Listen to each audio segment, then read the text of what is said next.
బతుకమ్మ వేడుకలకు ముస్తాబవుతున్న అంబర్పేట్ బతుకమ్మ కుంట చెరువు.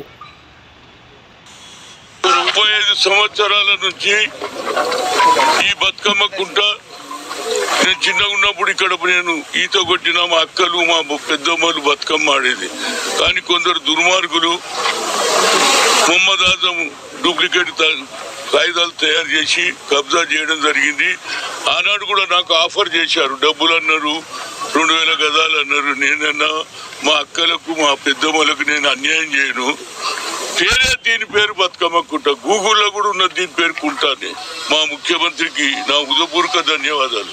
ఎందుకంటే ఇలాంటి కార్యక్రమం ఎవరు చేయరు. ప్రజలకు ఉపయోగపడే ఆలోచన ఉన్నటువంటి వ్యక్తి కాబట్టి హనుమంతన్న తప్పనిసరిగా చేస్తాను. దానికి రోహిన్ రెడ్డి గారు కూడా శ్రద్ధ తీసుకుంటే, ముఖ్యంగా నా హృదయపూర్వక ధన్యవాదాలు ఏంటంటే రంగనాథ్ గారు ఎంత సీరియస్గా పనిచేస్తాడంటే నేను అనుకుంటా ఇలాంటి ఆఫీసర్ చాలా తక్కువ మంది ఉంటారు. అంటే నేను ట్రేస్ చేస్తున్నా కాదు, ఈ హాజ్ డన్ ఎవ్రీథింగ్.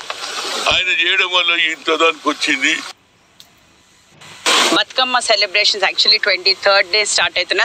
అమావాస్య కాబట్టి చాలా మంది కూడా ఆడోళ్ళు అంటే వాళ్ళ ఇంట్లోనే ఆడుకుంటారు. ఫస్ట్ ఎంగిల్ బతుకమ్మ ఫస్ట్ ఇంట్లోనే ఆడతారు కాబట్టి అందుకని మేము కొంచెం ప్లాన్ కూడా చేంజ్ చేయడం జరిగింది. 25th రోజు మేము చేస్తున్నాము. అండ్ ఆ 25th రోజు ప్రతి ఒక్క మహిళని కోరేది అంటే అందరూ కూడా ఆల్ మహిళలు, ఇప్పుడు మా హనుమంతరావు అంకుల్ చెప్పినట్టు పార్టీలకు అతీతంగా ప్రతి ఒక్క మహిళకి, మీ అందరికీ కూడా తెలుసు బతుకమ్మ అంటే ఒక పెద్ద పండగ, మహిళలకి స్పెషల్ ఒక పెద్ద పండగ. అండ్ అందరూ కూడా ఇక్కడికి రావాలి. బతుకమ్మ పండుగ మనం ఇక్కడి నుంచి సెలబ్రేట్ అంటే మీరు ఫస్ట్ 2 days ఇంట్లో ఆడుకున్న 25th నుంచి అందరూ కూడా ఇక్కడ ఓపెన్ ఉంటుంది కాబట్టి అందరూ కూడా మహిళలందరినీ కూడా ఆహ్వానిస్తున్నాము.